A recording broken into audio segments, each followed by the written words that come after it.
Paul Lewis, that's right. He was like astounded by the fact that he went up there and it was premeditated, organised, and he was told by these crowds of people up there he was playing cat and mouse games with the police to loot stuff. Actually the police have already got here, we've done our job, now we're moving on to Ponders End and Edmonton, so you've got to be in Edmonton by midnight. So he followed that path, and of course, sure enough, there was like literally hundreds or thousands of people in Edmonton trying to have a go at it. So it was characterised by much more organisation, and that's because we started it anyway.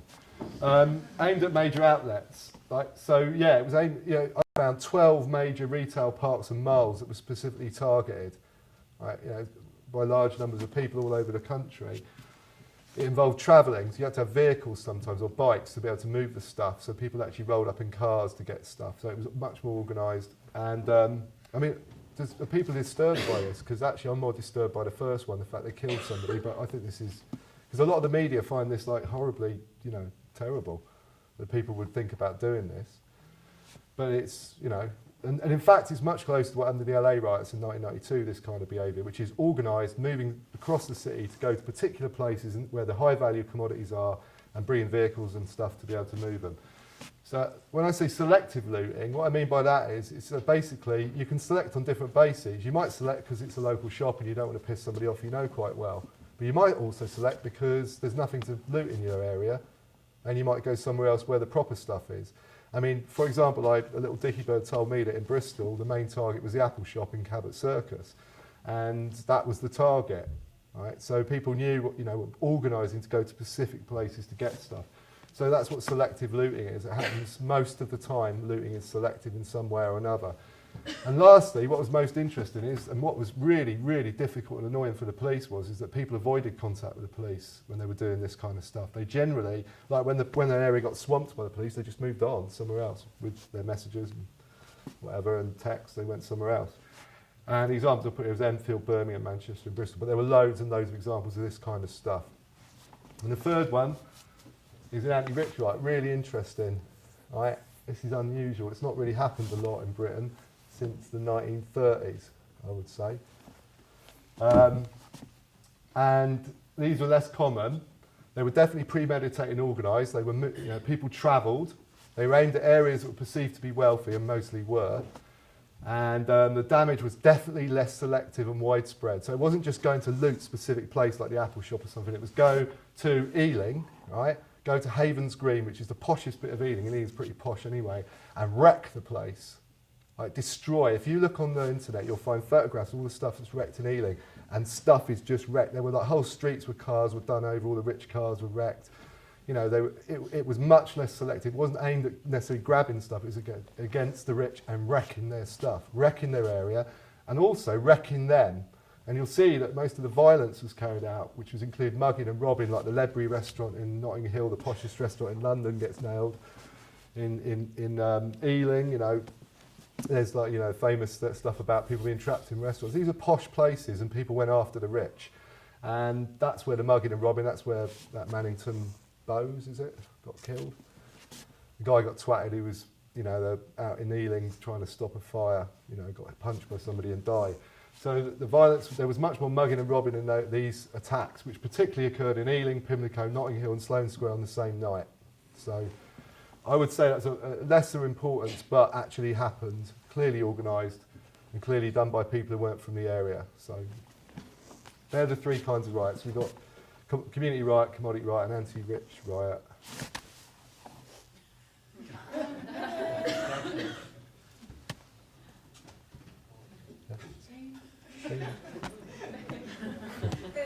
Right.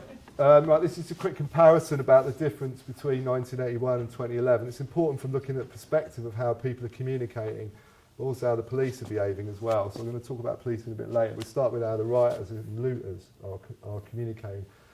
So first of all, when I say space and time, it's like, I'm going to show you a couple of pictures in a minute, but the spatial similarities between, anybody who doesn't know about 1981, I've had a look, and there was like more than 200 riots in 128 locations over about 3 weeks in July 1981, famously kicked off by 2 riots on one night.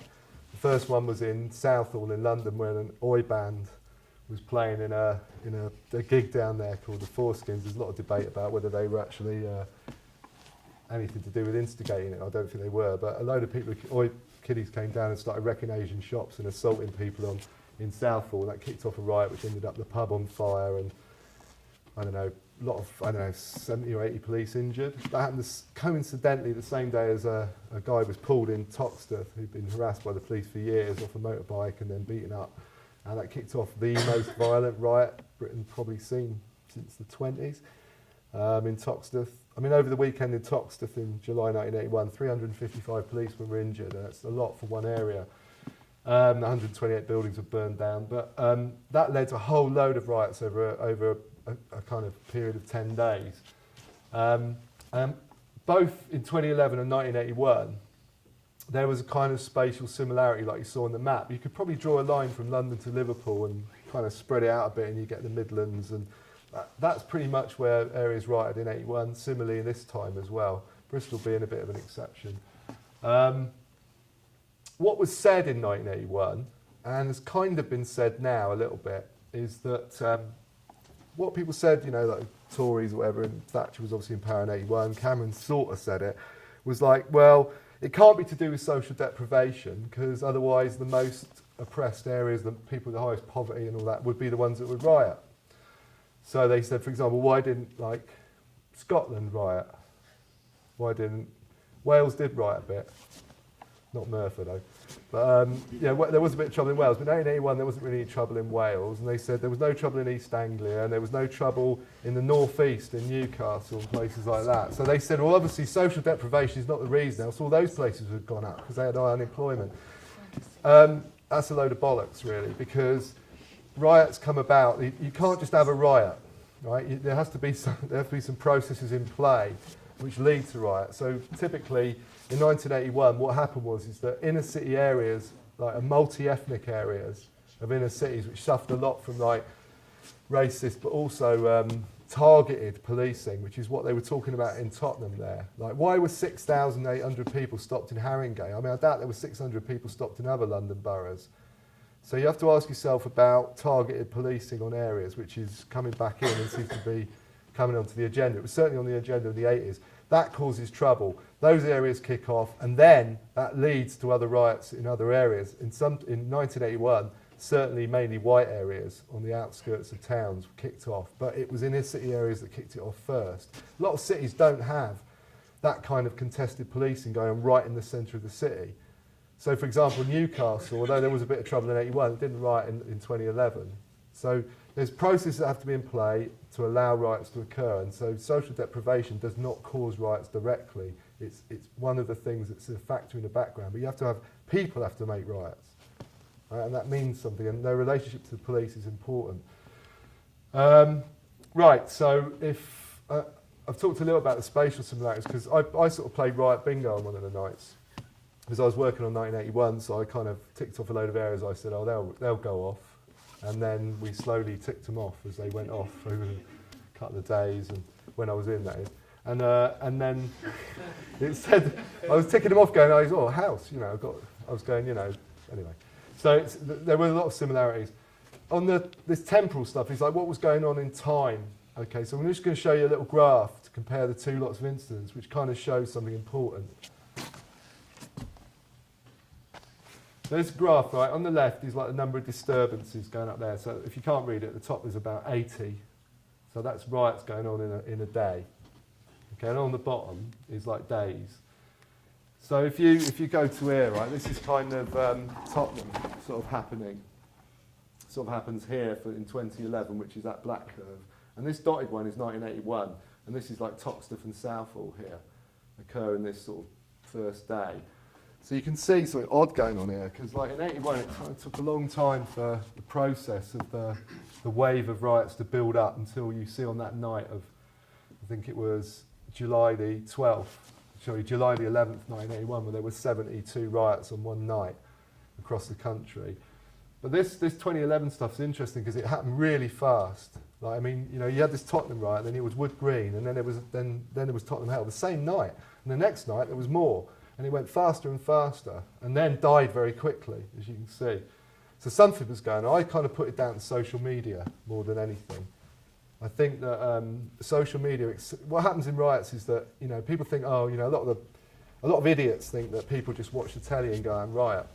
It doesn't work like that. You can't, I mean, if you watch the telly and just go, oh, I'm going to have a riot, just what do? Run out in the street and stand there and go, come on then, or something. You know, it doesn't work like that. What happens is people get information about riots from one mechanism or another, and then they go off and start to organise. They talk to their mates, you know, they start to say, you know, there's a kind of period where people have to kind of discuss it, work out whether it's kosher, what they're going to do, how they're going to do it, and that's called, and then they have to mobilise and do it.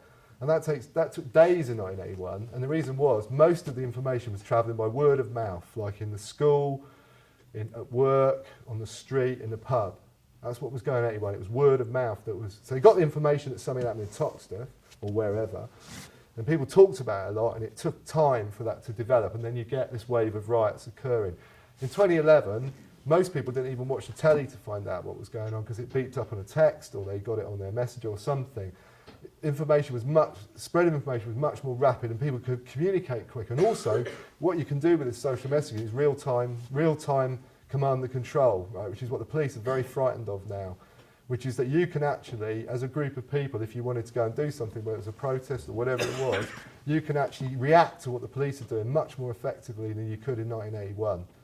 That's what this social media has done. It's accelerated the process of spread of riots, and it's also accelerating the ability for crowds to move and coordinate themselves. Right, so quickly do some stuff on looting, right? So looting, they made a big fuss about small shops and family businesses, and that was kind of talked about in the film as well, right? That was the kind of thing. You know, Cameron's up there going, you know, these people are trying to kill you. They're trying to wreck your community, trying to burn your little shops down, and they're trying to kill people, you know. So I actually looked at the statistics, and, you know, the statistics that were produced, the best stuff was in The Guardian. There was the most systematic statistical analysis of what happened, but there was a lot of other sources as well. And I found that about 7% of properties attacked for looting or damage were non-chain retail shops. It doesn't mean they're family businesses, but some part of that 7% were probably small shops, right? But there wasn't many, right? It really was distorted the way that it was presented. So the vast majority of the stuff that was looted was in retail parks, or it was chain shops, big stuff, and it wasn't really small shops. That's kind of rubbish. The main targets were electronic goods, clothes and shoes, food and drink. And I think that's JD Sports, Argos was top. Argos, JD Sports and Tesco were the top three, I think, in the riot league, or the looting league. Why were these places the ones that were attacked? Well, I would argue that it wasn't people going, you know what, I don't think we should do the local shops. I think we should go to the retail park and loot it. I don't think it was that. I think that's, you know, I think what has happened in the high street is in 1980, you could probably just about, in 1980 in St Paul's, you could probably loot some high value stuff in St Paul's. There was like TV shops, there was like motorbike shops, there was like electronic goods shops there. You know, you could loot some stuff in St Paul's. I'd be interested to see now whether everybody thinks they can actually loot any high value goods in St Paul's now that you might want. Because I don't think they're there anymore. And that's because over the last 30 years or more, 40 years, you know, these things have disappeared off local high streets. Like, they've gone into like malls and shopping centres. So if you want to nick something useful, you're not really going to be able to nick it where you live a lot of the time, unless it's fags and booze. But I mean, you know, we've kind of got some standards. So, you know, so it's the end of the high street is really what this was all about. All this movement and looting and stuff, movement of riot has a lot to do with the end of the high street, because there's nothing to loot anymore, you know, unless you want, I don't know. Even on Stokes Croft, where would you get electronic goods on Stokes Croft, for example? Anybody know anywhere? That was a bit cheeky, wasn't it? But there isn't anything. So a lot of this looting activity and how it was is really to do with the fact that there's the end of the high street. Right, I put this word petty bourgeois morality on necessity, and this is kind of a bit of a slag off not only of the mainstream media but also of some of the left as well. What I mean by petty bourgeois morality is the idea that somehow we're all kind of in a community, there's cross-class cohesion, we're all happy, you know, we're all sitting there, we're all in a community. Well, actually, no, communities are completely divided. There are people with businesses who've got money, there are wealthy people in there, especially in London, they're all round together, you know, and you've got, like, you know, what I would call working class or proletarian people who haven't, you know, own nothing except their own labour to sell. There's all sorts of divisions that exist in the community. This idea of community is highly contentious, and Cameron used it straight away and said, we must stand by the community. And it's like, well, what do you want me to do? Go out and defend some bloke who's got a 4x4 up the road who's running a really nice business to protect him? Because I might have had a chat with him once. And that's what these women said, these young women who were so shocking. The most shocking interview of the whole riots. The reporter said to them, but this is like local people. I mean, why is it targeting local people, your own people? And they said, it's the rich people. It's the rich people, the people who have got businesses. And this is why all this has happened, because of the rich people. We're just showing the rich people what we can do, what we want. And I think these youngsters were saying, basically, I don't see how these people are the same as me just because I live in Tottenham or I live in Hackney or somewhere. I mean, we know in London the places are heavily gentrified. You know, there's people in there with huge amounts of money and other people who can't afford to live there anymore. So these communities aren't all together. And a lot of the looting, you know, what you need to do is think to yourselves in your local area and think, which shops would I defend? Which richer people than me would I defend? And who wouldn't I defend? Because it's not all equal. It's not all, we all live in the same area and we all love each other. Anyway, moving on. Right, so there's a quick bit of stats on here about what was looted, over that week. So these are kind of number of targets up the side. So you can see the electronic goods, 36 places were looted. And working your way down, I mean, you see the majority is like electronic goods, clothes and shoes, food and supermarkets, banks, betting shops and pawn shops. Miscellaneous is just stuff I couldn't put in a category. Cafes and restaurants, that's Ealing, Notting Hill and all that. Police stations, fairly popular. And jewellery was quite popular. That's basically it. After that, you're down to like news agents, 5, post offices, 5, pharmaceuticals, 2, bicycles, 1. Schools and colleges got a bit, that's somewhere up north. Anyway.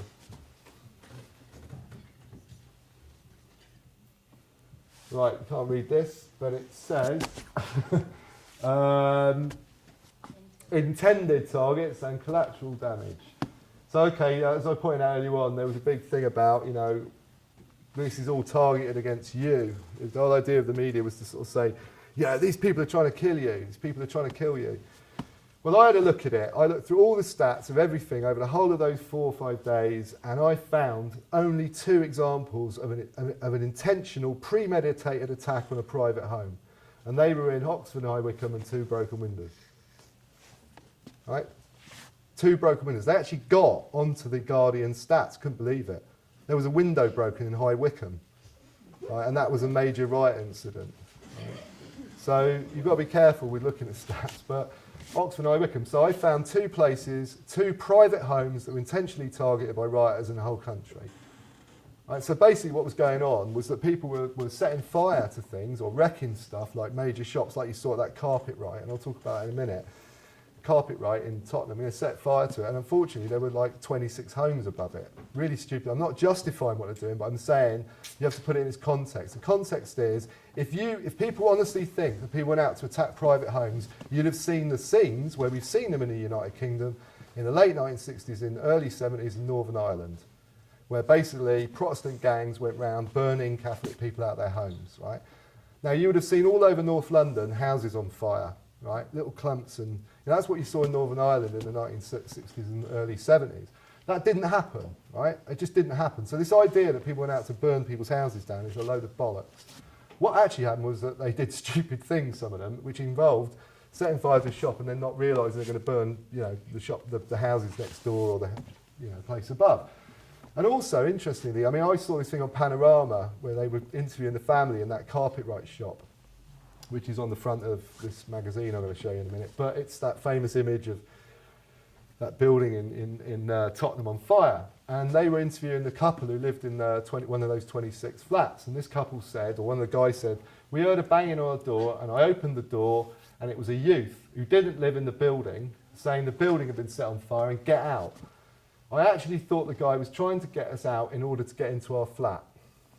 We were basically abandoned by the emergency services, we were under siege, and we were out to murder us. Well, I've got to say, they were not an object of any kind of siege. They were not an object of murder, right? They were definitely saved by a caring feral rioter who came up, who didn't rob them. And you mentioned in the film it mentions this, where somebody went up and got people out. Nobody ran a story of caring feral rioter on the newspapers, right? But that's what happened. Rioters, rioters are people. They're not rioters or looters, they're people. And people intervene in riots and they do all sorts of stuff, from attacking the police to protecting people. So what happened there was that people actually protected them. But it's interesting how they felt that they were under siege and that they were out to be murdered. If people had honestly been going out to murder people, there would have been deaths all over the country. So it's just not realistic to talk like that. It was dangerous and a stupid thing to do, but it was not an attempt to attack that family. Why would you want to do that? So the real targets that went on, and we've seen this, and most of what happened was the police were obviously the primary target in some of the riots. They were generally, where they got in the way, they were attacked during looting. Journalists were attacked quite a lot around the country, and after the riots, and we all know why that is, in the 1980s it was exactly the same. Like, journalists were attacked because basically if they pointed a camera at you, they were holding the keys to a jail cell. So they're going to get attacked. And they weren't actually attacked physically a lot of the time, they just had this stuff taken and wrecked.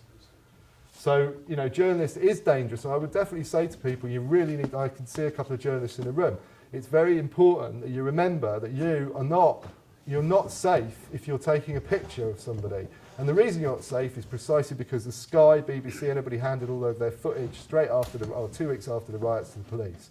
The police, under the 1984 Criminal Evidence Bill, there's a clause in it which allows them to try and seize pictures of people, and they did exactly that. And quite a few newspapers and TV stations handed over their stuff straight away. So if you're and one of I think the National Union of Journalists bloke said, this has turned all these journalists into targets. And he was quite right. Of course they are. If you go to riot and you're a journalist and you're trying to make money out of it, you're a target. That's it. And that goes to social media as well. You've got to be careful. Right, next.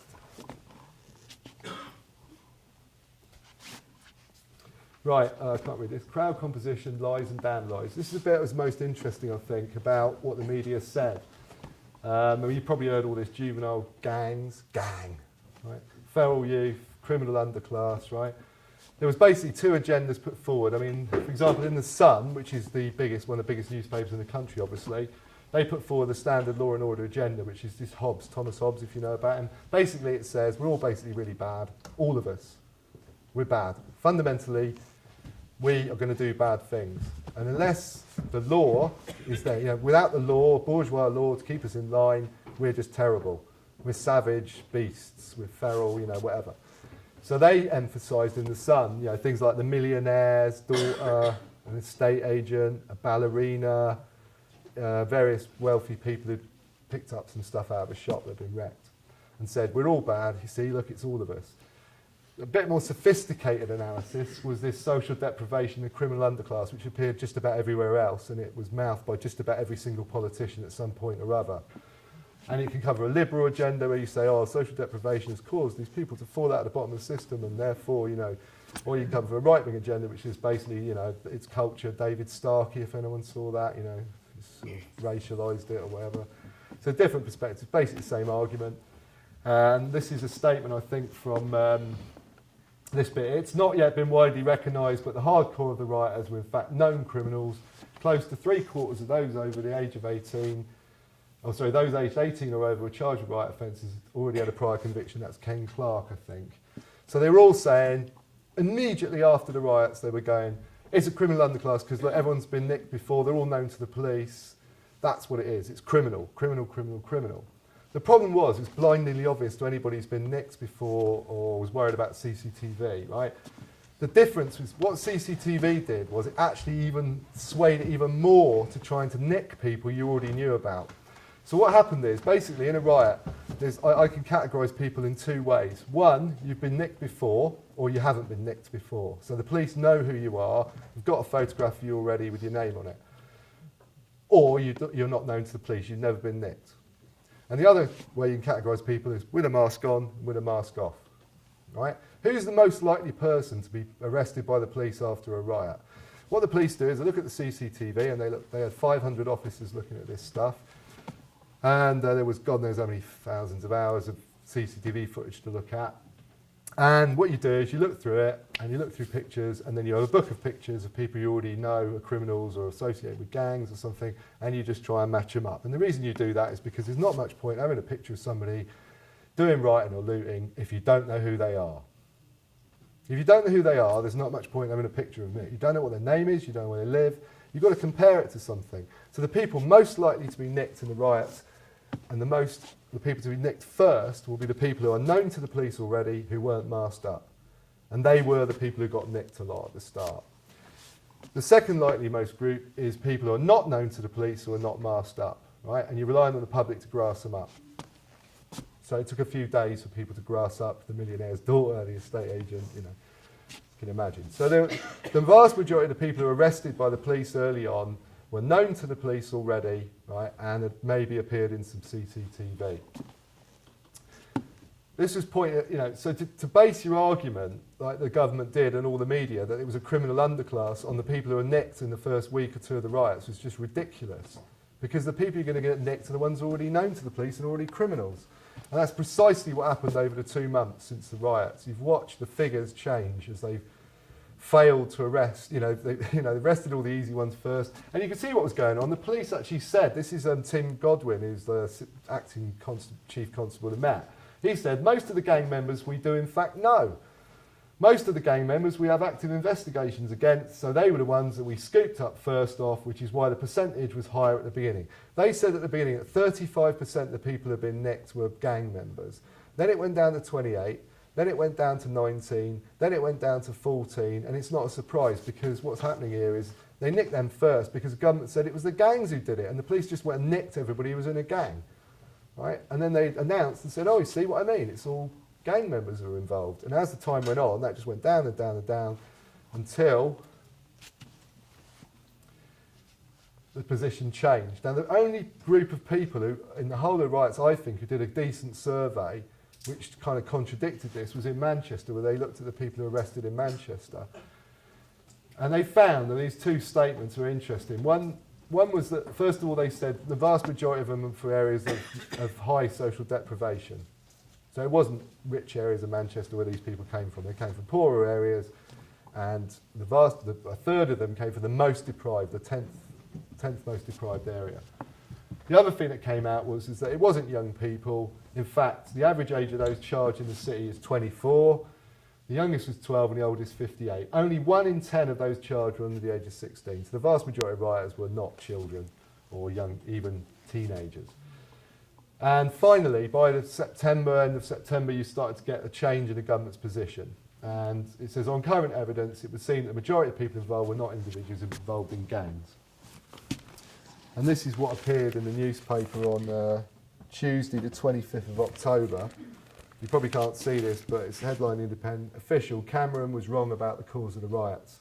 Unrest owed more to poverty than gang culture.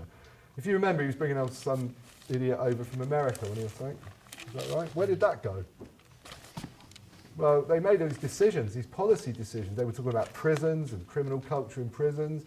They were talking about bringing experts to deal with gang culture, and all this based on a few days' worth of arrests, which were completely flawed and aimed at nicking gang people. And by the end of it all, they're going, well, sorry, we got it wrong. That kind of disappeared, though. So the whole thing was a load of rubbish, pretty much. And it's often the truth of riots. You have to wait quite a while to get a grip on what's actually happened. So by the end of the October, it was all being accepted. And Theresa May came out and made a statement, which I think I've got here, if they can show it to me. Yeah. I'll come on to policing now, but basically Theresa May came out and said it's not the gangs, then came Clark, and then finally Cameron didn't say anything, but basically it wasn't gangs, and her own survey showed that. So this whole idea of presenting it as a criminal underclass, juveniles or gangs is really flawed, and the evidence doesn't really support it. Because the least likely group of people to be nicked are not known to the police and masked up. Right, if you're not known to the police and you're masked up, you're pretty safe, really. So that group wasn't nicked at all. So how you can work out what the riots were about without actually knowing is quite odd. Anyway, this is about policing. It's called Conspiracy or Cock-Up. Now, in the film, they make a sort of reference to, well, it looked like the police were kind of, there's a sort of strategy in play here, and you know, they were kind of manipulating the situation. A lot of people said things like, well, they're angry about the cuts, so they want to kind of watch London burn. Or they say things like, oh, you know, the police were manipulating the situation and stuff. You know, they already knew what was going on. They left those cop cars behind to be burned or something like that. I don't really buy any of that, right? And the reason I don't buy it is because actually they're not that well organised. Actually, they're fairly incompetent in a lot of ways. Actually, they're not actually got that many people. And that's what the riots were really about. I don't buy those arguments. I think we have to understand organisations, first of all, aren't that efficient a lot of the time. And a big problem I think for the police had in Tottenham, and this is what I honestly believe, is they killed somebody and they knew it. Everybody knew that they'd killed this geezer, right? And a lot of, you know, they also know that that community is not going to be very happy about it, because they had the last copper to be killed by a riot was in 1985 in Broadwater Farm. So their police were a bit frightened by what had happened. That's why they sat outside. They just defended their police station. That's what they did. That's how I understand it. They defended their police station and they didn't want to go in and start rucking with everybody straight away. They were worried about killing more people. They were worried about spreading it, and they were worried about dying themselves, some of them. Now, I think, so I don't quite buy the bit of that end bit of the film. That's debatable. We can talk about it. What actually happened was a cock-up, completely, as far as they're concerned. First of all, they kill Mark Duggan, right?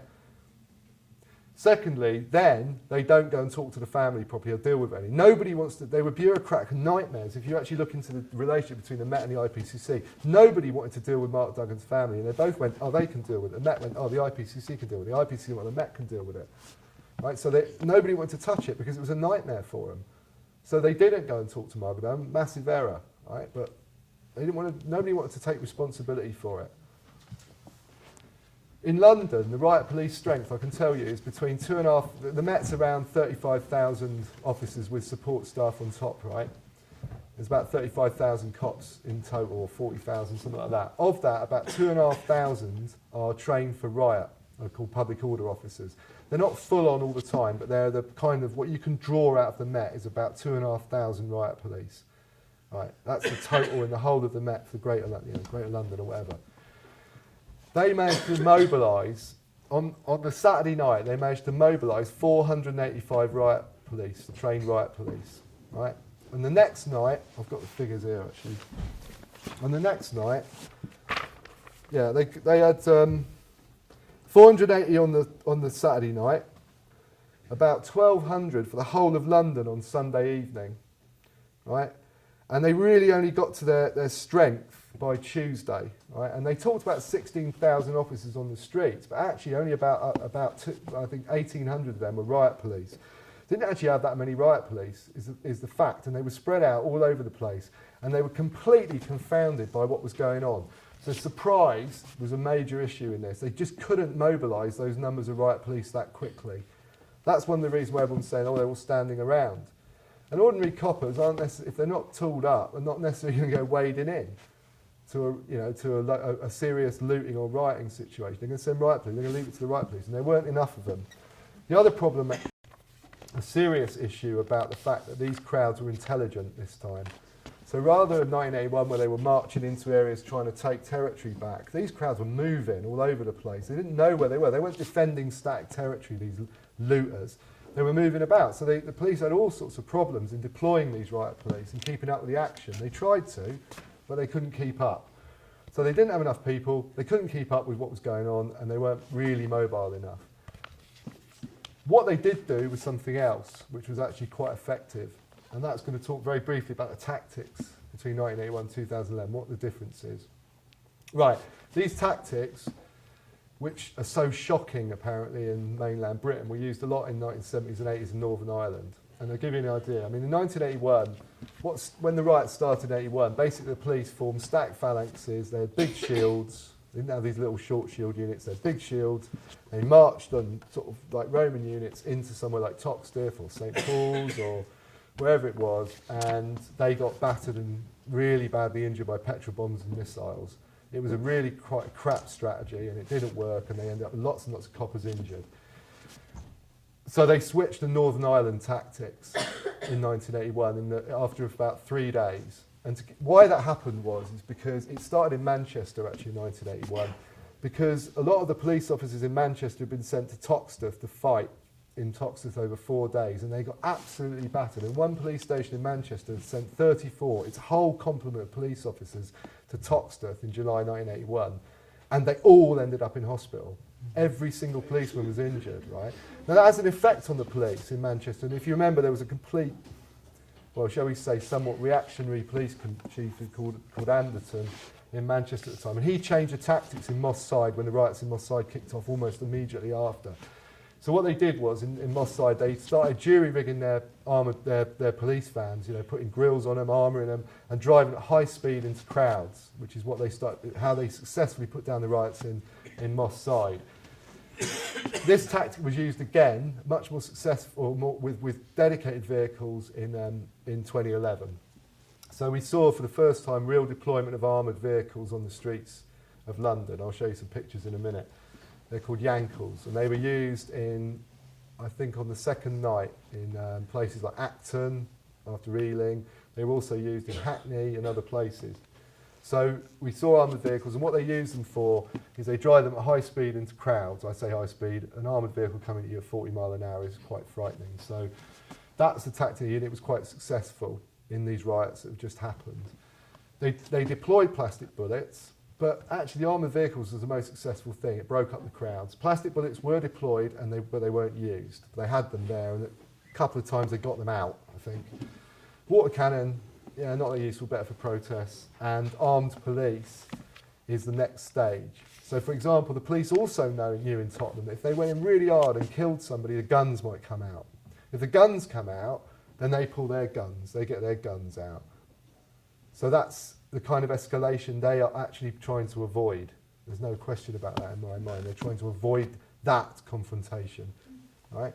Which is more like the United States and riots and stuff like that. So I'll just show this last slide, which shows some armoured vehicles. Yeah. Right, so these, if you can see them, this is a line of Yankel armoured vehicles, which we're probably going to see more of in the next few years. But what's interesting about them, they've had them for quite a long time. I can't quite remember when they were brought in, somebody might know. But I think they were quite pleased about this, the police, the way that they could use armoured vehicles to break crowds up. And again, they used them in 1981, and they killed a disabled man in Liverpool in July, at the end of July 1981. So these tactics are dangerous. They will kill people, but they will use them to break up looters and riots. That's it, really.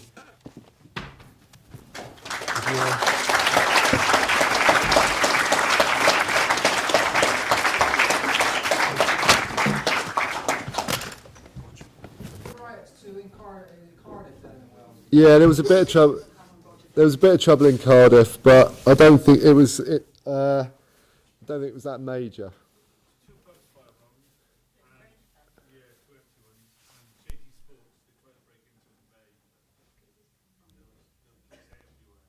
Was that where was that in? Where was that? Grangetown. Which is just like quite market near the centre. And they the shopping centre down there was a large JV Sports, which was an attempted loot. Attempted loot, yeah, that's right. I remember reading it. I think I remember reading about that. I didn't know. I think I knew about one of the fires. Were they derelict pubs? Yeah, those derelict pubs. Yeah, that's right. Yeah. I can't see. Right, at the front here then.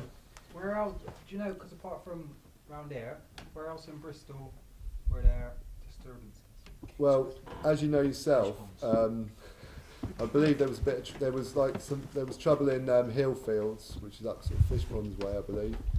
And I think this is really important, this point, because when you're trying to look back at what's actually happened, it's only where the media looks that you can look really half the time, unless you live there or you know people or whatever. And the media obviously doesn't cover all these smaller riots, and that's a good example of what happened in 1980. Everyone knows about the St Paul's riot in 1980, but what the two or three other disturbances that occurred that were quite serious, like in Southmead in particular, disappeared out of history. And really the work's got to be, if you really want to do some work and looking at what's actually happened, it's the little stuff that's actually really interesting, because it doesn't go into the major media. Like none of the newspaper organisations I know bothered to go through every single local website or newspaper or social media about all these little areas where there was trouble. They didn't bother. They ain't got time, these journalists, not interested. So historians will have to do that, and it's difficult. And the longer time goes on, the harder it is to find out. So in Bristol, will the Hillfields riot or trouble of 2011 ever be remembered? It's only in our knowledge that happened. It's not out there, and it wasn't in the Evening Post, I don't think, unless anyone saw it. So it's a good point. I mean, we're only talking about what the media really saw here, or what we know. Everything else, and there could be all sorts of trouble out there which we don't even have any idea about. So what happened that way? Because I never heard of it. Like, What, in Bristol? yeah, in Hillfields. Like, Well, over In Fishman's Way? Hillfields, there was, because I actually saw it, there was a group of about 20 or 30 people that was stopped by there was about 2 or 3 police wagons, and there was a bit of a standoff. They'd obviously nabbed a couple of kiddies. There was about 20 or 30 youths. Some were hooded up, and there was something either just had happened or they were just stopping it. And just before that, there was it's a bit funny, but pain stretchers in fish ponds had got done, and also something in Kingswood as well. But there was a lot of talk that afternoon on BB messaging that something was going to happen in Bristol, and there was a lot of word going around all the estates in Bristol that tonight in Bristol it was going to be very, very active. And I just happened to be going through Hillfields, and I saw what I saw there, which looked fairly major, potentially that was happening, of a very large group of kiddies that looked like they were going to be going somewhere. So, and of course, it wouldn't be in the paper, it wasn't reported or anything. There's like 2 over there, and then there was 1 over there. So. Where's Jason? Jason, to see you.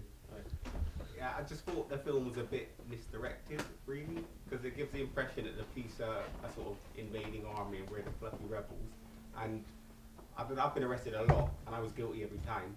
And I just think there's a lot of problems in the community, and in the black community there's a lot. And to be honest, I honestly wouldn't put the police in the top 5. And I think the problem is we're creating this kind of us against the police, and we're not really dealing with them. We're actually dealing with the politics that they work in. So we should direct more anger towards the government and the control of the police, and who sets their parameters, rather than the police who, I've met a lot of them. I don't know any of them, but I met a lot. But there are some vicious, nasty ones, and there are some simple idiots, and there are some that are just normal. So I think we could look beyond. No, you can go first. One of my superheroes from the States is a guy, a Black Panther called Fred Hampton, and he famously said we have 3 enemies, like avaricious businessmen, lying politicians, and fucking pig cops. And he said, but the people we have to deal with on a day-to-day level in our communities are the fucking pig cops, and that's a problem. Because that is how, I would say that you're right, you're absolutely right, but on a reality level, that is the front end of it all for a lot of people, and that's just how things are going to happen, unfortunately, or fortunately, depending on your point of view. I think that was reflected in the interviews, actually, and Yeah. the young kids especially.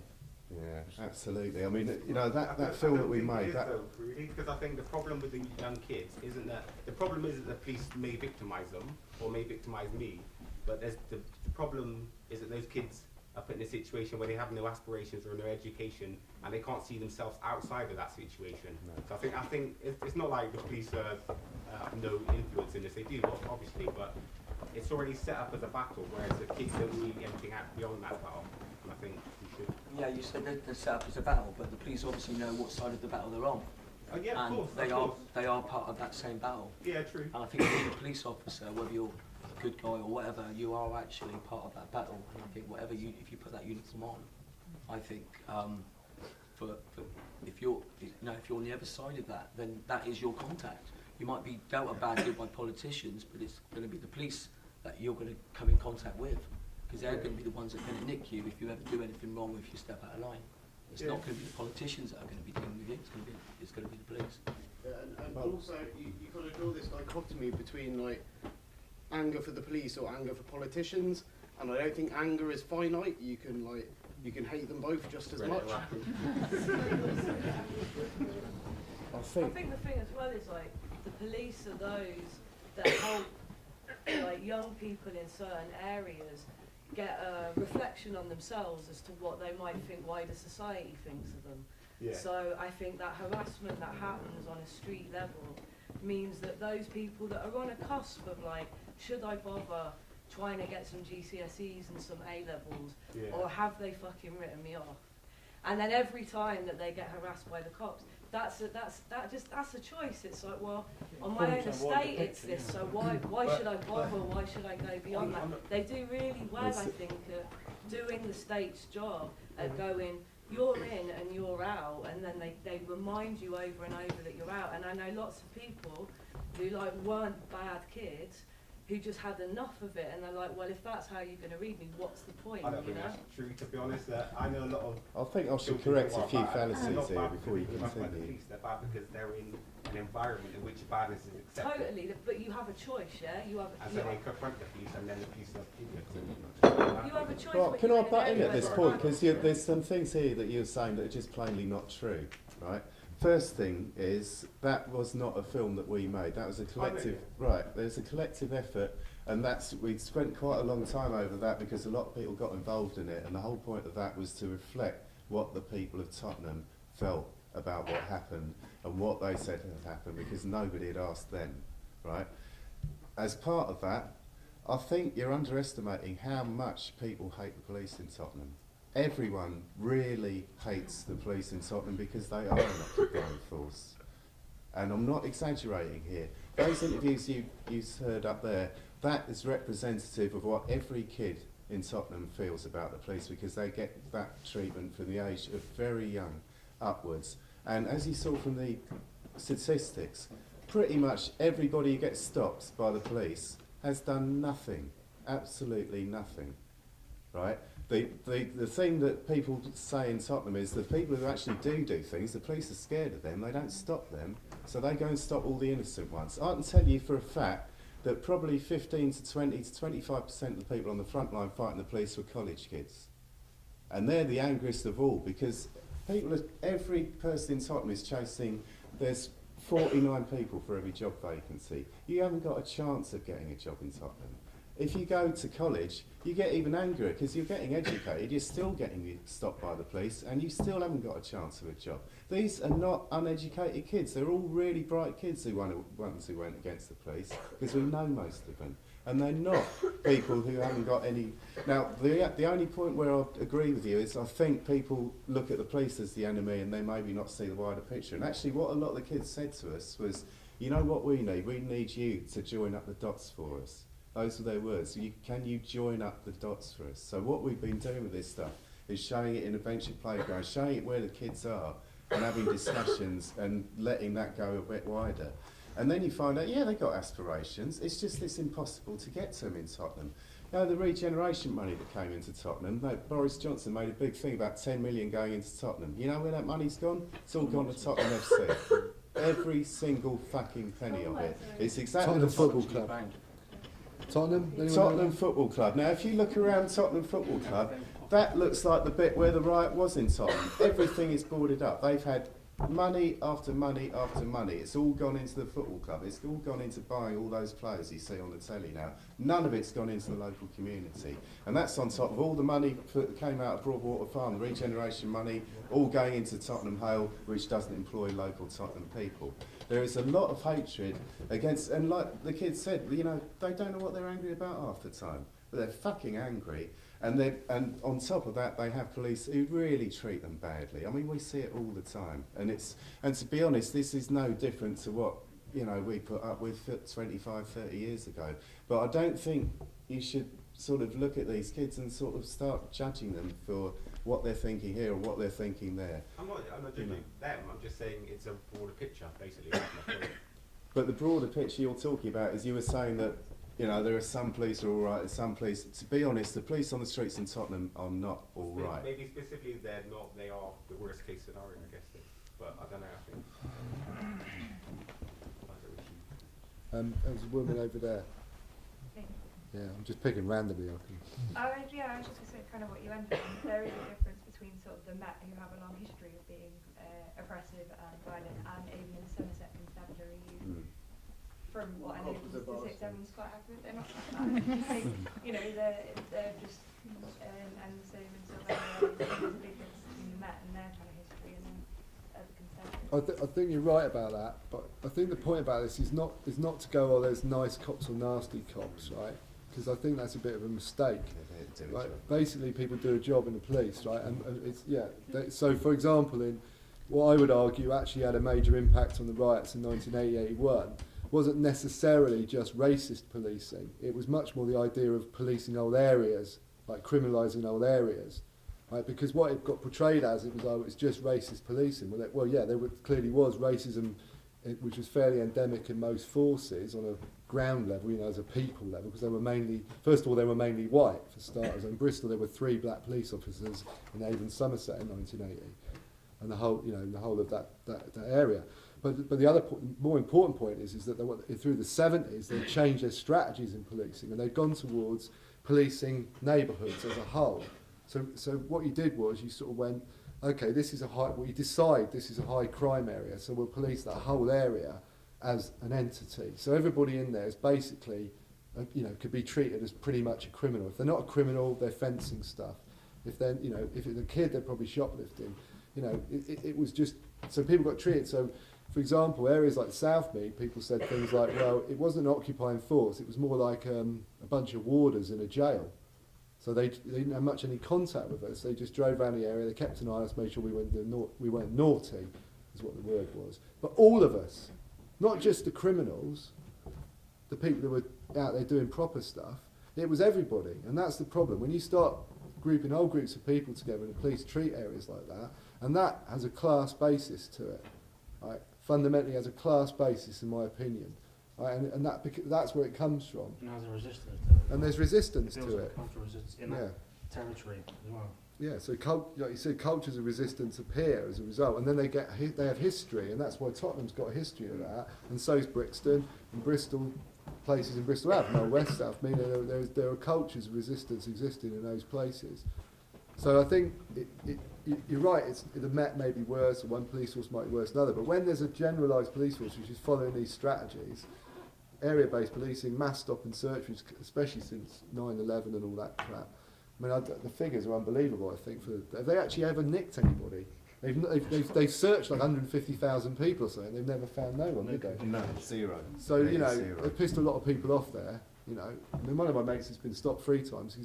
He's white and got a beard. He gets stopped at Birmingham New Street every time. But anyway, that's the point of the policing. It's not just to do with few bad apples in the Met. The point about the bad apples is why if they're in a culture of that, it's okay. You can do bad things. It's all right.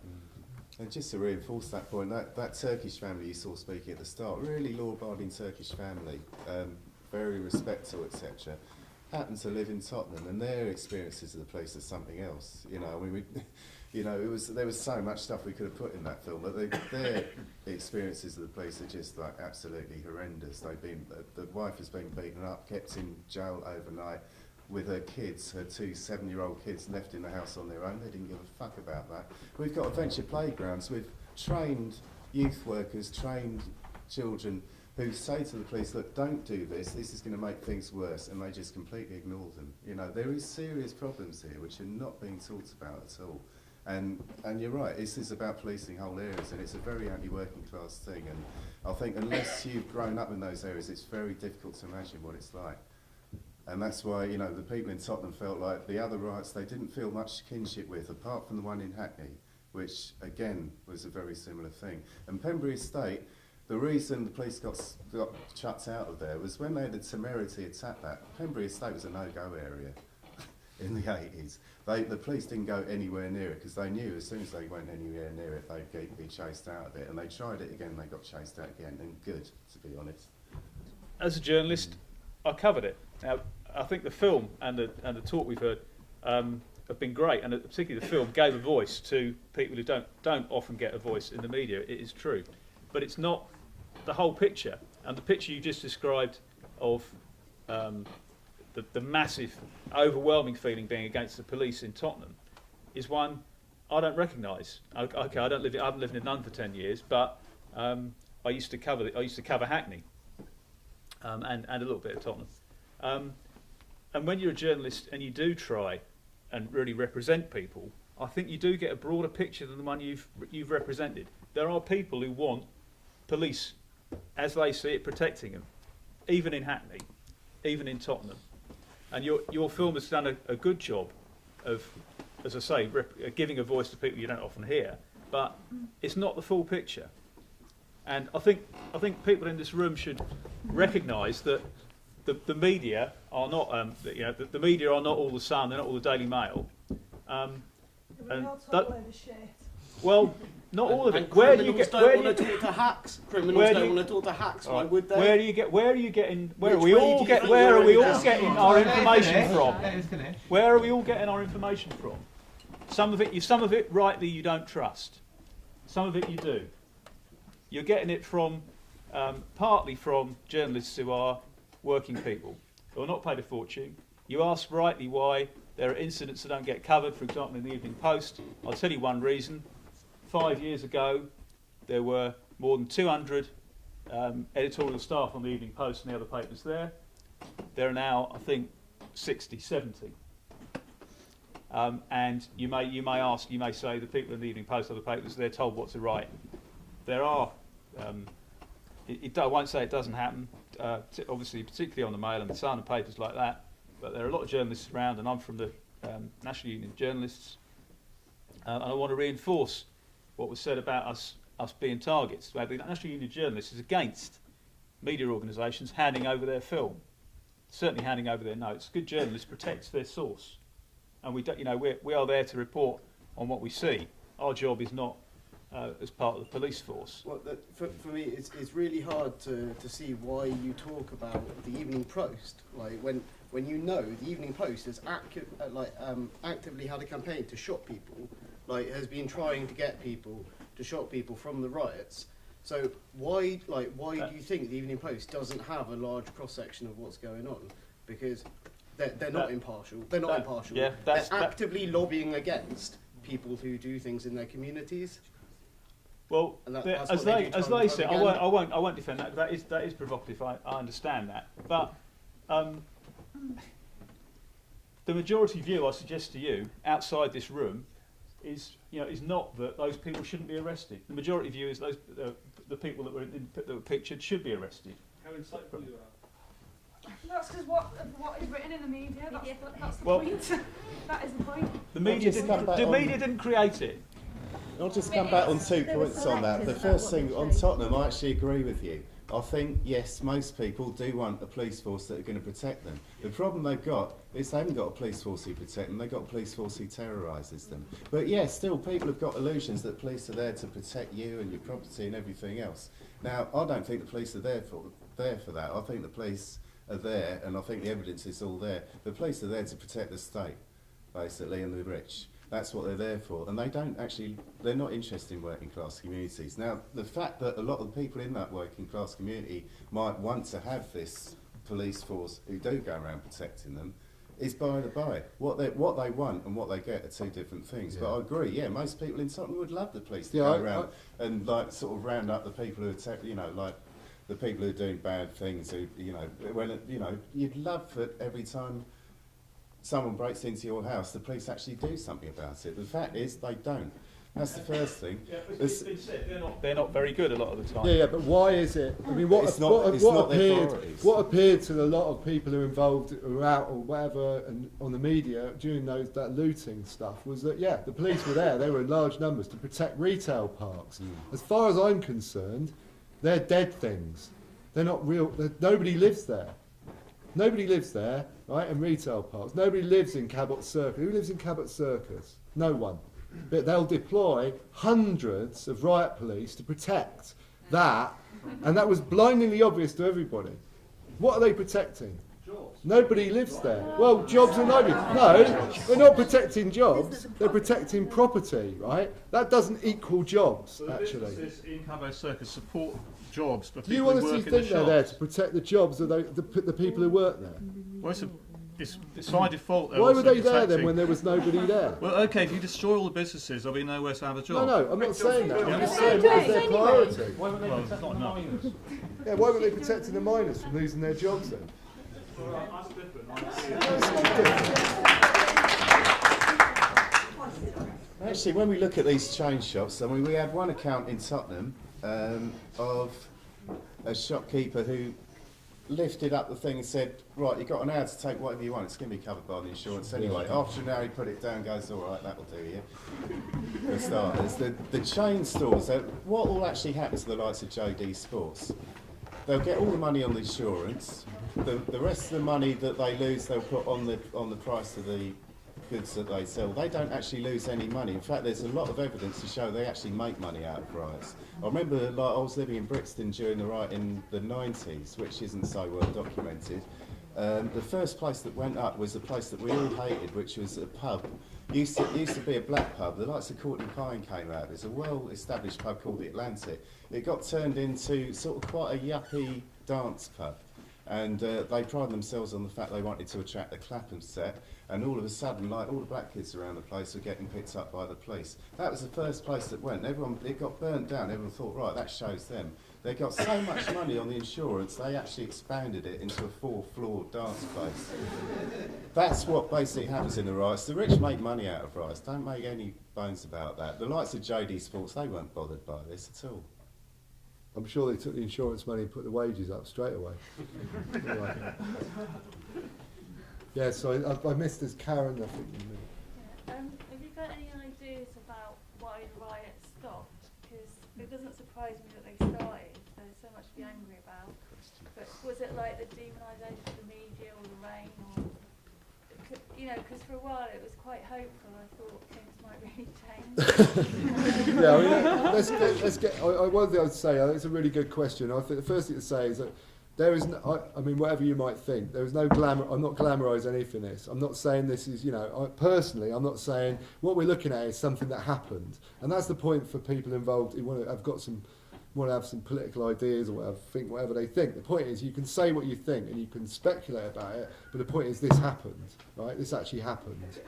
It's not like, you can make up politics about all sorts of stuff, but stuff happens. We're looking at what happened and trying to get round problems of where it's being represented. That's one of the big issues. Like, how is it represented, what actually happened? What you're saying there is, why do riots stop? Well, there's several reasons. One, people get tired. That happens. People get knackered. Right, so they go out, 2 or 3, typical riot will start, might last 3 or 4 days, and there'll be trouble, it'll build up, there'll be a peak, and then it'll fall off. Secondly is there is, the idea of what the police do does have an effect on it. So if they start driving high-speed vehicles at you and injure people, or lots of people get arrested and beaten up, then people will stop sometimes, because they will literally be frightened. I think why this happened so fast and so quickly is because the majority of it was commodity riots, taking stuff. Once you've nabbed a load of stuff, right, you need to get your head down. And so what everybody does is you've got to get somewhere safe, you've got to keep your head down, and you do. And that's what people did. They had their stuff away. The horse had bolted well before the police got onto it, and everybody had their stuff away and it stopped. That's what I think.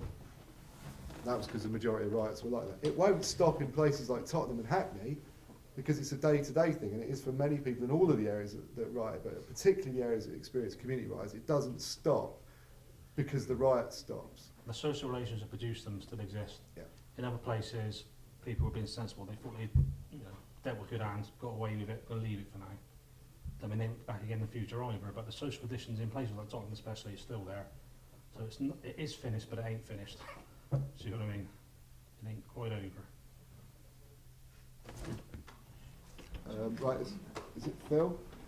Yeah, I just wonder if anyone else read the article in The Guardian sometime last week about the police disrupting mobile phone networks now. Like, obviously to suspect they did this back in the 90s for free parties and stuff, but then they were getting phone companies to shut down their local transmitters and filter for keywords and text messages and stuff. Now there's this company they've now done 40 million quid worth of business with the police, selling these like suitcase things which act as a dummy network over an area of about 4 square miles. So all the phones will go through that, and they can like delay the traffic that goes through it. Send a text message. It will take 4 or 5 days, however long they want to get delivered. I definitely noticed in Bristol over those nights, I was sending text messages. I got delivery reports sort of 4 or 5 days afterwards. These units cost 10 or 20 grand. If they've done 40 million quid worth of business, like every force must have quite a lot.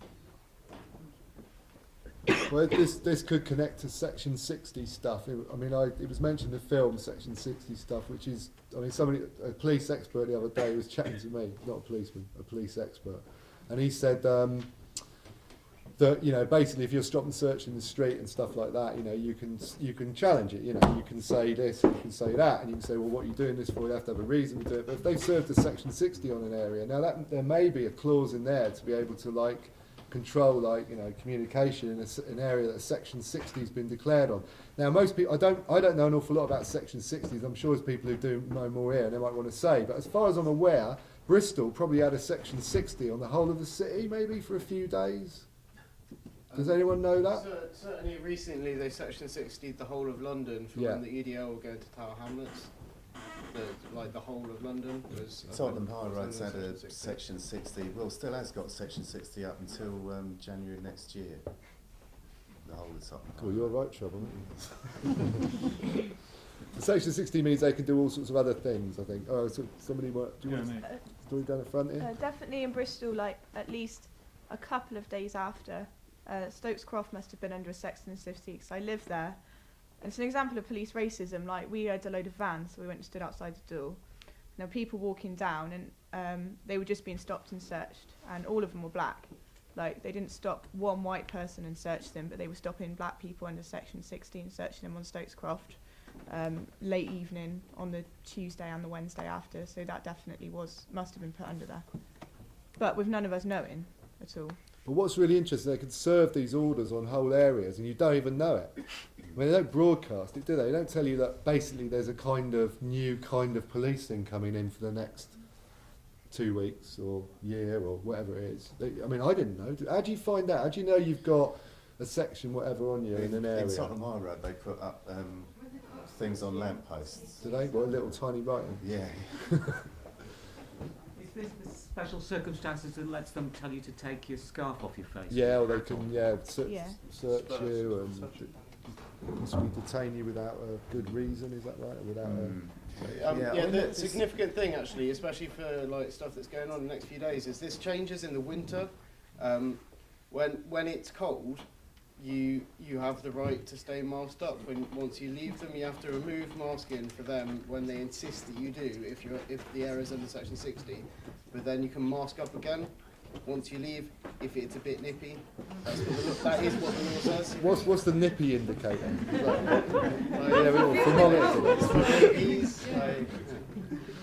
Over here. Yeah. I'm from the National Union of Journalists as well. The problem is, if you target journalists, you're going to just drive. Either you're not going to get your story reported. You mentioned 2 incidents, like Pembrey wasn't reported much because there weren't any journalists there. Hillfields wasn't reported much. If you target journalists, they're not going to report as much. You're not going to get your story out. You're not going to get the social change you want. Use notebooks. Use a notebook, you'll be fine. Engage with the media. And they will. But we're not talking about people. Look, hold on. Before I came here, I looked at the Evening Post comments. You may think the Evening Post is a crap paper, and I might not disagree with you, but look at the comments. There's an awful lot in there, and even in the Evening Post stories that were headlined, that had unfriendly headlines to the sort of changes that we want, they were quoting people on the street, because the journalists are out there, and not necessarily the ones who write the headlines are talking to people, but also all the comments are there, and there's a full range of opinion there. You said earlier that you represent the people. You're not actually representing the people. There's a lot of people who don't read papers, they don't read newspapers, they don't watch the TV, they don't watch the news on the TV. And to assume that you are the only providers of media for the people, and therefore you have the best interest states, is wrong. People have their own form of media. They have their own way of communicating with each other that doesn't even go anywhere near the Evening Post or the BBC or any of these channels. But So to be honest, I don't really care. I don't really care what the Evening Post puts on its paper, because I know it's going to be a load of crap. And a lot of people don't read it because of that reason. But that doesn't mean to say that certain things aren't happening in certain places. I'll just make a point on that original point you were making over there. I'm an NUJ member as well. I wasn't actually in Tottenham the night. Unfortunately, I wasn't in Tottenham that night. I was on holiday in Cornwall, believe it or not. So I missed the whole thing. I came back and everything had finished. If I had been there, I wouldn't have been filming. I wouldn't have been filming because all I would have ended up with... No, hang on, let me finish the point. All I would have ended up with is a lot of potentially incriminated footage that would have got people in trouble. Now, I think, as you can see from the film, actually we didn't need to be filming that day. We've been able to tell the story without actually being out. If I'd been out, I would have been out either sort of supporting the riot passively or actively, or I would have stayed out of it. I don't think you get involved, I don't think you do that. But you can still tell the story of what happened in other ways. And I think you have to respect when people have had someone murdered, and I really like the media generally to get back to this point actually. We had someone killed in Tottenham. We've had a massive rise in stop and search. At least 30 years ago, Scarman had to come out and say this is about institutionalised racism. Extreme right-wing bastard that he was. Even he had to accept and say publicly this is about institutionalised racism and this is about the way that the state police certain communities. I haven't heard any of that this time. Somehow the police have managed to divert this dialogue completely away from that. And what I would love to see is a bit of investigation in the media about the massive rise in stop and search, the fact that they've used powers that they brought in after 9/11 under Prevention of Terrorism Acts to police working class communities, the fact that up until recently you had to give a reason why you stopped people, and now they're using the Section 60 and stuff because you don't have to give a reason under that, and that might be why people are getting pissed off. I'd like to see a bit of stuff in the media about this, rather than targeting people who, oh, look, there's an empty shop here with no police around, let's take a pair of shoes. Are you trying to tell me that you wouldn't have done that as well? But the reason the police have diverted attention, the attention has been diverted away, is because of spectacular things like riots with buildings burning. That's the kind of thing that diverts attention from the sort of deeper issues that you're rightly looking at. I disagree. It highlights them actually. Well, let's just get back to this burning buildings in Tottenham. I didn't say it was worse. It's diverted attention. Let's just get back to these burning buildings in Tottenham for a second, because we actually went to talk to the FBU in the local fire brigade in Tottenham. Let's just stick with Tottenham for the moment, where the first burning building started.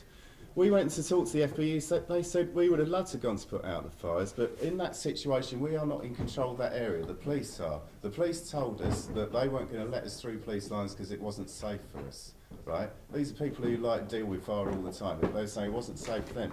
But apparently it was safe for a Sky News camera van to come through and was there all the time. There are serious questions to be asked about why the police let those buildings burn, right? And to be honest, I'm not the only person in Tottenham. I would say what that film said, the prevailing feeling in Tottenham was that they let Tottenham burn.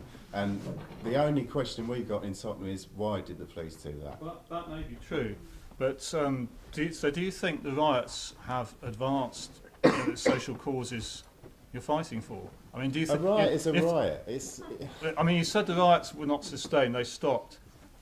It's not a sustainable way for social progress, is it? Oh, yeah, but no, wait a minute, we've got to be careful because what you're trying to conflate is, what you're trying to do here is say, which is a common mistake, is to say that somehow this has got to fit into a political process, which we understand as part of the political process in Britain. So it's like, well, this doesn't really fit in, and if it is going to be of social use, then it has to fit into, a kind of process of political change.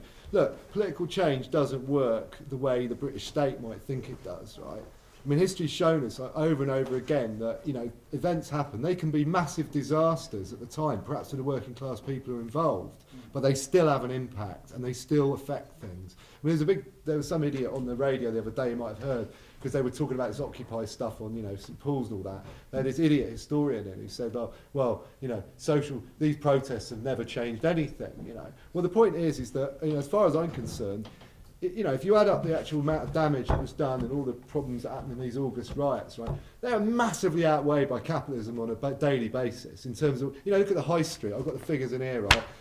The high street is now at 3 times as many empty properties as it had in 2008 in general in the country. Right, so capitalism has done far more damage by miles than these riots have done to to little businesses and all this crap that they talk about.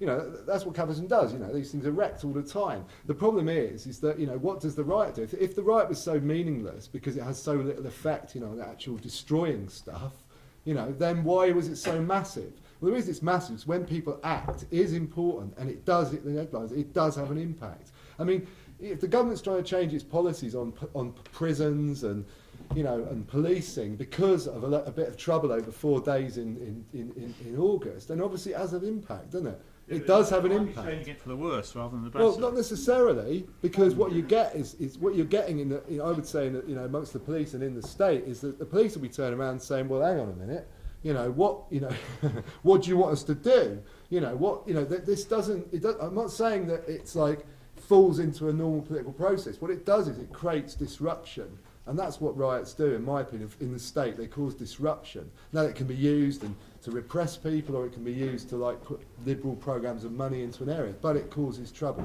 What it definitely doesn't do is mean they get ignored. They don't get ignored. Riots are never ignored, in my opinion. Sorry, I'm ranting. There was Tom in the middle. In August, we've sort of forgotten that there was a huge scandal and 3 big powers were in trouble, real trouble. The government, the police and the media. And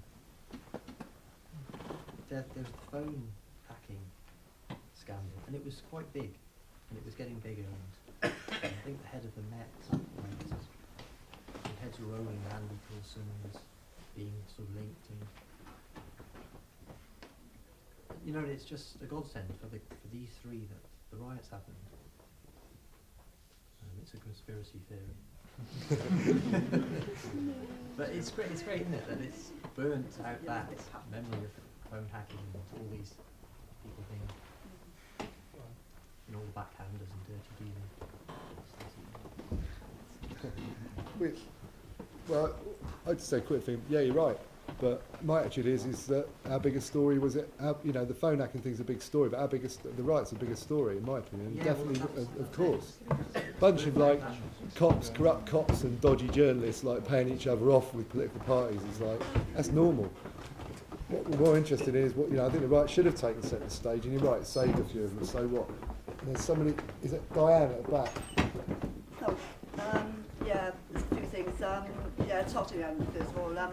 I just heard on Saturday, I was in London for that thing, and somebody from the camp said there was a camp, there'd been a campaign, he was a teacher, and he said there's been a campaign in Tottenham for years and years and years about betting shops, and against betting shops, because people are poor there, and probably from the women, because we had one in St Paul's donkeys years ago. But anyway, and he said he thought that that's why betting shops got burned out.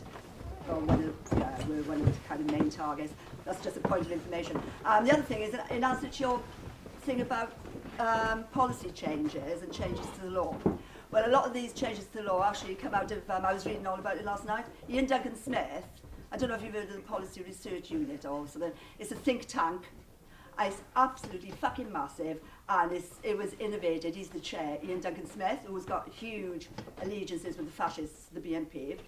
And he is the one who's and he's been working on this for about 6 or 7 years. So all these laws were actually, you know, they've all been worked on for years and years and years, while we've been sitting back under New Labour, many of us getting richer, many of us not. You know, Ian Duncan Smith had been doing his fucking homework, you know, and I hate that fucking man. But anyway, that's the other thing is, can I say something about St Paul's? Yeah, I mean, on the Tuesday, we did have, there was some young people, and they'd come back from London, and they'd been in the riots there, and they came back with the mindset they weren't going to loot St Paul's, or we weren't going to smash up our area. We had 2 cars, and they were abandoned cars, and that was it really. But there was a thing about the circus for sure, it was talked about. But the other thing about St Paul's is I've lived there 25 years, and all that mayhem up to about 8 years when the circus was built, or the planning permission went for the camp circus. You know, we had all that kind of drug dealing. It was a no-go area for many, many years. And the police were there, but they were always in vans. But recently, in the last 6 or 7 years, they have trolled and trolled and trolled. I've got a dog. I had a dog there, and I used to go out with it a lot. I've got a dog now, and you go out after midnight in St Paul's, you go down Portland Square, and they are trolling and trolling and trolling. Every single night they stop and search on City Road, and it's always young black men. And I just kind of, I kind of pass it all the time. And it's just absolutely, it's absolutely chronic. They're always chasing through that on foot because they're not scared to go into the area now, which they were for years. And it's all to protect Cabot fucking Circus. You can guarantee. It's all to do with the economy, and it's to do with shopping. And incidentally, not many people in St Paul's wanted that to be built. And it's never going to be a huge employer for my area and the young people there. That's it, basically. I think we're getting towards the end there, aren't we? But down the front there, X.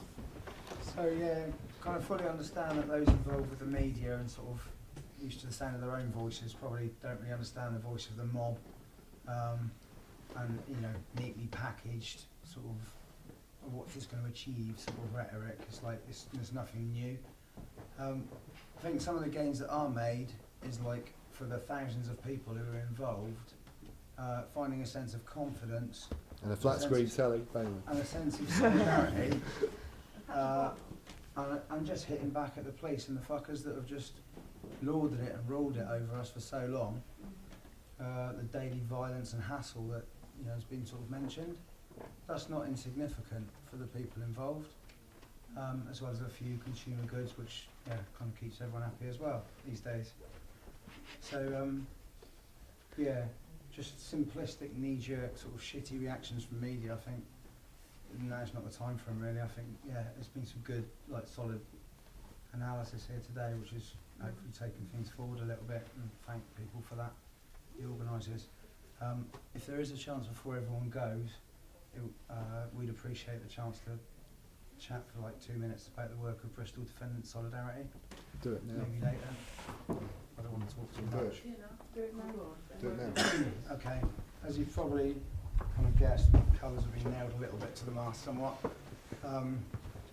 We're not a sort of party political group. Largely we consist of anarchists, and we're quite unapologetic about that. Bristol Defendant Solidarity arose out of the April riots, the Stokes Croft riots. People have been putting out bust cards and giving sort of informal legal advice on demonstrations for years in Bristol. We saw the need to kind of formalise it a little more in April with the sort of kind of escalation of, as we see it, social war or something at times looks like it. What we do, we give limited legal advice. We make it clear to those arrested facing charges that we're not experts, but we do have a fair degree of experience and contact with the law. Usually, we're always on the wrong side or right side, depending on your perspective. We recommend good solicitors. We've done research into good local solicitors. We'll offer support for people attending court and bail hearings. We're doing fundraising sort of work. We're always really clear to people that their confidentiality is paramount, and we won't share information with anyone else. And we provide unconditional support, which is not the same as uncritical support. There's been some cases where we've kind of pulled people on aspects of their politics, which we reckon need challenging, because we're dealing with real people, not all of whom have neatly packaged anarchist right-on ideas. So what we're trying to do is just put principles of solidarity into practice, because we believe solidarity's got to be more than just a word. We don't sort of go in all anarcho guns blazing, trying to convert people to our way of thinking. Hopefully, in the contact that we have with people, and we have seen this to be the case, people really value that. Fuck me, there's someone who actually gives a shit about us and kind of speaks a bit of our language. We've learned a lot through the experience of it. We've been inspired by groups like the Legal Defence and Monitoring Group in London. And although we're not at that level of kind of organisation yet, we're sort of on the way. We need more people to get involved. It's a relatively small group of people in Bristol Defendant Solidarity. All of us have many other commitments, political, family and otherwise, work.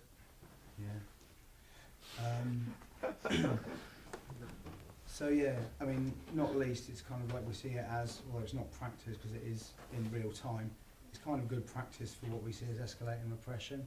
we're going to have to get better at looking after ourselves in the face of the wrath of the state that we've got a glimpse of recently.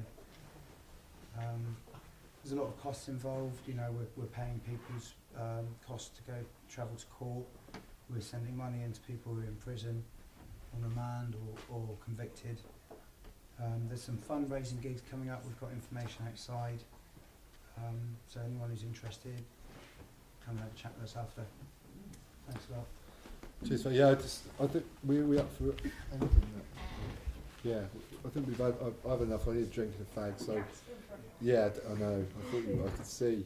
And but I'd just like to say, first of all, thanks for Indie Media for organising it, and the people from Bristol Radicalist Group involved. Thanks to coming down from London to talk about the film.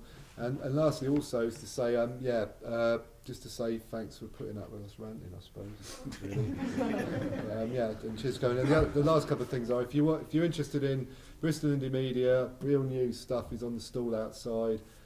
Bristol Radicalist, you've got their stall there. If you want to read the article, which my tool was based on, it's in this magazine out there. You can probably blag it a bit cheaper if you work hard on them. And Rosie. And what's that? Not a chance. Not a chance, all right. So anyway, the article's in here, and that's about it, I think, isn't it? And thanks.